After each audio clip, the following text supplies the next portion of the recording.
భూపాలపల్లి నియోజకవర్గంలోని చిట్యాలలో గురువారం విద్యుత్ అధికారులు విద్యుత్ వినియోగదారుల సమస్యల పరిష్కార వేదిక కార్యక్రమాన్ని నిర్వహించారు. చిట్యాలలోని రైతు వేదికలో గురువారం టీజీ ఎంపీడీసీఎల్ ఆధ్వర్యంలో విద్యుత్ వినియోగదారుల సమస్యల పరిష్కార వేదిక కార్యక్రమాన్ని నిర్వహించారు. ఈ కార్యక్రమంలో ముఖ్య అతిథిగా TG MPDCL Warangal region chairperson Venugopalachari హాజరయ్యారు.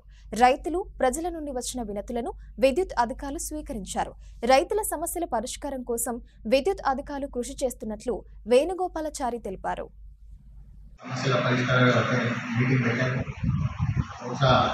ఈ మధ్యకాలంలో స్టాఫ్ మెంబర్స్ కూడా మారారు. అన్ని వాటి సీజీఆర్ ఫంక్షనింగ్ గురించి అవగాహన ఉండే ఉంటుంది.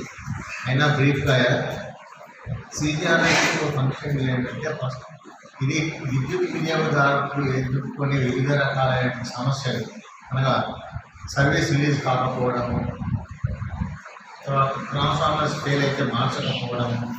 అంటే సర్వీస్ రిలీజ్ కాకపోవడం అంటే అది ఏజెంట్ కావచ్చు, డొమెస్టిక్ కావచ్చు, కమర్షియల్ కావచ్చు, ఇండస్ట్రీస్ కావచ్చు, వాటి అనేవి 4 వెరైటీస్. తర్వాత నెట్వర్క్లో ప్రాబ్లమ్స్ ఉంటాయంటే పోల్స్ లీన్ అయిపోయి పడిపోయే సిద్ధంగా ఉన్నవి, వాటి వల్ల ప్రమాదం జరిగే అవకాశం ఉంది. కానీ ఆల్రెడీ పడిపోయిన పోల్స్ ఏమంటే మీరు లోకల్ ఆఫీసర్ దృష్టికి తీసుకొచ్చిన వాళ్ళకి చేయకపోవడము,